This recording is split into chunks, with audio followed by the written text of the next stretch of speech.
Halo teman-teman, selamat datang di Fraction ID, memberikan edukasi kimia yang bermanfaat yang pastinya ada dalam kehidupan sehari-hari. Pada kali ini saya akan menjelaskan bagaimana elusidasi struktur senyawa molekul dari uji fisik, uji kimia, uji gugus fungsi, dan lain-lainnya. Video ini adalah part yang ketiga. Teman-teman bisa nonton yang part pertama dan part kedua dengan mengklik video di pojok kanan atas atau mengklik video di deskripsi video. Baik, saya akan lanjut ke pembahasan videonya. Senyawa X dengan rumus molekul C8H14O4 tidak larut dalam natrium hidroksida 5%, tidak larut dalam asam klorida 5%, dapat larut dengan asam sulfat pekat, memiliki titik didih 217 derajat Celcius dan titik lebur minus 21 derajat Celcius. Uji terhadap sulfur, fluor, brom, iod, klor negatif. Senyawa tersebut tidak bereaksi dengan serik nitrat, tidak berbentuk endapan putih dengan natrium bisulfit. Senyawa tersebut bereaksi negatif dengan uji Bayer.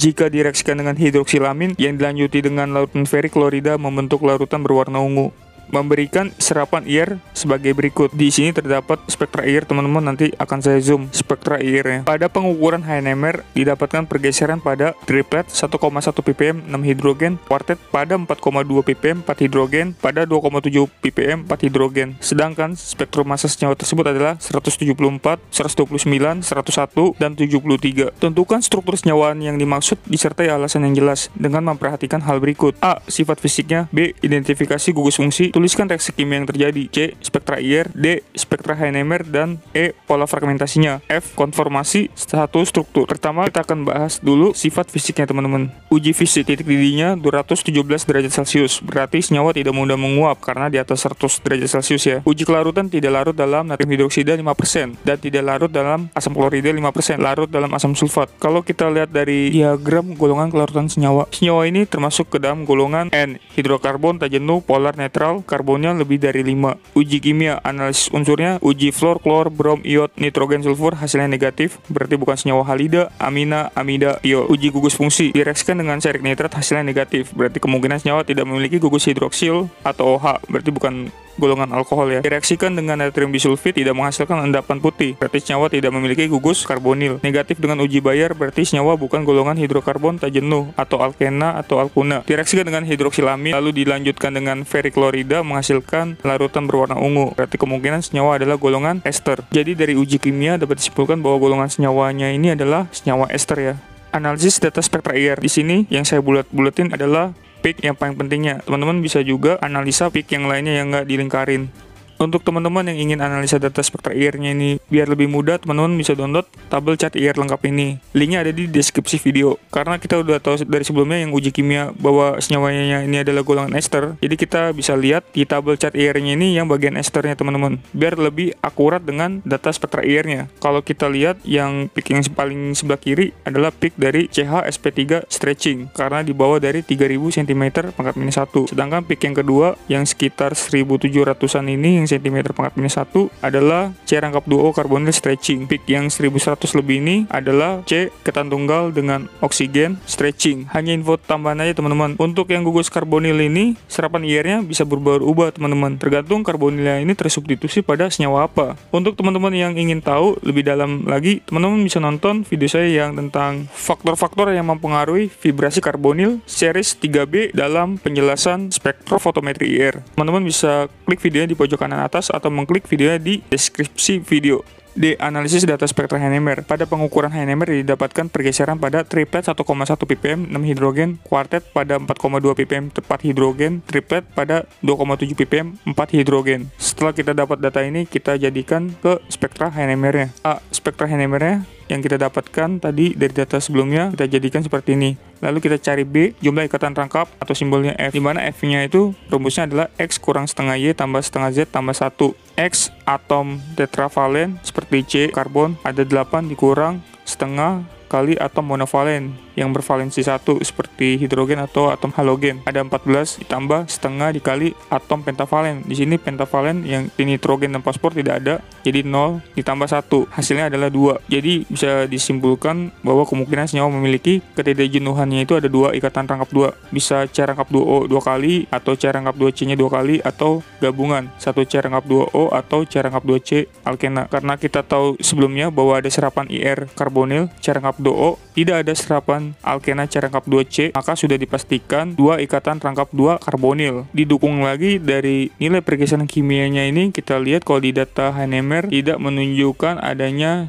nilai pergeseran kimia hidrogen pada alkena. Lalu kita cari C angka banding proton atau ABP, di mana Ha 6 hidrogen, Hb 4 hidrogen, Hc 4 hidrogen. 6 hidrogen identik dengan CH 2 kali, berarti CH 3-nya mengikat dengan lingkungan kimia protonnya yang sama. Hb 4 hidrogen berarti CH 2 2 kali, berarti dia ada yang ekuivalen lingkungan kimia protonnya. Hc juga sama teman-teman seperti Hb 4 hidrogen berarti CH 2 2 kali. Jadi bisa disimpulkan nanti kemungkinan senyawanya itu bentuknya ada persamaan lingkungan kimia protonnya. Nanti kita bisa cek lagi teman-teman. Lalu kita cari D pendekatan gugus, di mana Ha tadi CH3 2 kali yang kita bisa kasih simbol segitiga. Berarti nanti ada CH3 dan CH2 2 kali ya teman-teman. Yang Hb merupakan CH2 dan kuartet. Berarti dia berikatan dengan 3 hidrogen tetangga. Nanti ada lingkungan kimia proton yang mirip teman-teman. Yang Hc CH2 bentuknya triplet. Berarti dia berikatan dengan 2 hidrogen tetangga. Karena dia 2 kali berarti nanti ada CH2 yang berikatan CH2 2 kali atau mirip ya teman-teman. Jadi kita bisa langsung aja teman-teman susun struktur senyawa kimianya berdasarkan pendekatan gugus yang kita dapatkan tadi. Kita bisa susun yang paling mudahnya itu adalah CH3, karena CH3 itu paling ujung. Di sini yang CH3 adalah yang Ha yang segitiga. Kita bisa taruh seperti ini teman-teman. CH3 kan berikatan dengan CH2. Di sini CH2 ada Hb dan Hc. Kita bisa lihat bahwa H-nya ini CH3-nya berikatan dengan CH2. Yang mirip itu dengan Ha adalah Hb. Di sini CH2-nya berikatan dengan CH3. Bisa jadi bahwa Ha ini berikatan dengan Hb. Jadi kita bisa gambarkan seperti ini teman-teman. Lalu kita bisa lihat dari nilai pergeseran Hb ini teman-teman. Nilai pergeseran kimianya ini agak lebih tinggi daripada yang lain, yang Ha dan Hc. Kalau kita lihat di tabel pergeseran kimia hidrogen, bahwa Hb berikatan dengan oksigen di gugus ester. Jadi kita bisa gambarkan gugus ester seperti ini teman-teman. C rangkap 2 ester ini kita bisa taruh atau asumsi bahwa yang berikatannya ini adalah punyanya si Ac. Karena apa? Kalau kita lihat dari nilai pergeseran kimianya, bahwa karbon yang mengikat hidrogen C ini berikatan dengan C karbonil. Kita bisa lihat di tabel pergeseran kimia ini teman-teman, yang 2,70 ppm. Hc ini kan bentuknya triplet, berarti dia berikatan dengan CH2. Di sini yang CH2-nya itu bisa jadi dia berikatan dengan dirinya sendiri, karena kan tadi ekuivalen ya teman-teman, yang Hc. Sebelumnya kita sudah nyari nilai ketidakjenuhannya atau F, bahwa dia memiliki 2 ikatan karbonil. Bisa jadi bentuk kirinya ini adalah 2 kalinya teman-teman, sehingga bisa digambarkan seperti ini. Kenapa saya bisa katakan bahwa yang kirinya ini sama dengan yang kanan? Karena di angka banding protonnya kita lihat semuanya 2 kali semua ya teman-teman, yang artinya bahwa lingkungan kimia protonnya sama semua. Nah, nanti kita tinggal breakdown apakah dia sesuai dengan data spektra Heinemer atau tidak.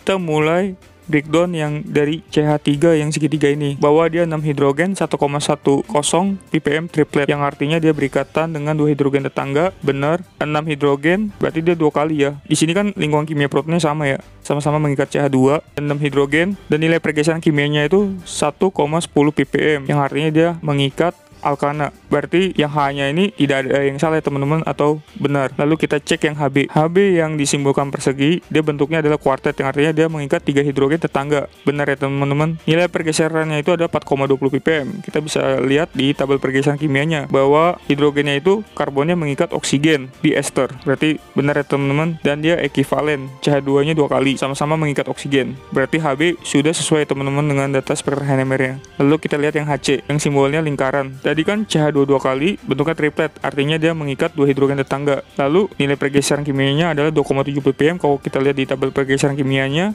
hidrogen yang di karbon ini mengikat C karbonil. Berarti sesuai teman-teman dengan data spektra Heinemer-nya. Jadi kita bisa katakan bahwa struktur senyawanya ini adalah benar, dan nama senyawanya adalah dietil succinat. Dan kita bisa tambahkan informasi tambahannya atau petunjuk tambahannya, bahwa dari uji serapan IR-nya tadi mengandung C karbonil dan C ikatan tunggal dengan O. Berarti benar ya teman-teman. Dan bentuknya adalah ester, RCOOR, aksen, yang artinya gugus alkilnya.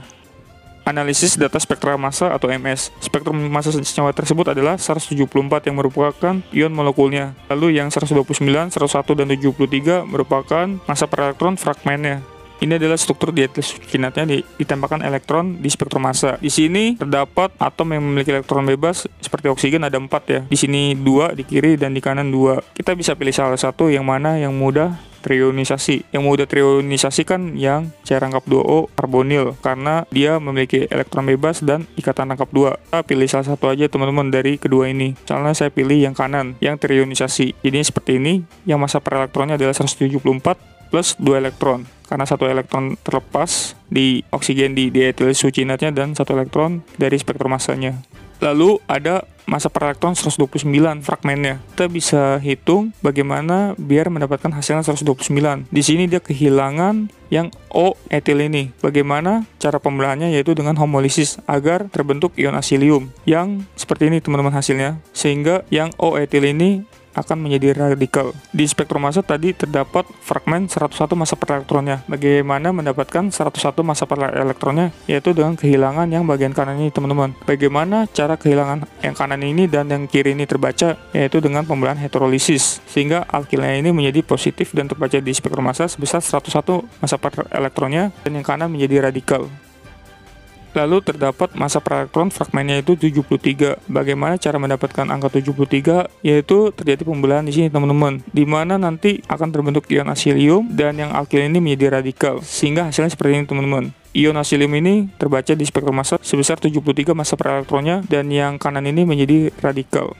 Konfirmasi satu struktur, jadi didapatkan dari uji fisik, uji kimia, IR, Heinemer, dan massa bahwa fix senyawanya itu adalah dietil succinat. Dari uji fisiknya tadi larut dalam asam sulfat, berarti dia ada gugus tajenunya. Dari uji gugus fungsi dia ditambahkan hidroksilamin dan periklorida, hasilnya positif yang menandakan bahwa dia adalah gugus ester. Dari serapan IR-nya tadi ada gugus karbonil dan C ikatan tunggal dengan oksigen dan ada CHSP3. Dari titik didih merupakan senyawa tidak mudah menguap karena di atas 100 derajat Celcius. Kalau kita lihat emang benar merupakan senyawa yang tidak mudah menguap karena dari bobot molekul atau kita bisa lihat karbonnya di sini banyak sekali teman-teman. Jadi benar ya teman-teman bahwa senyawa tersebut adalah dietil succinat namanya.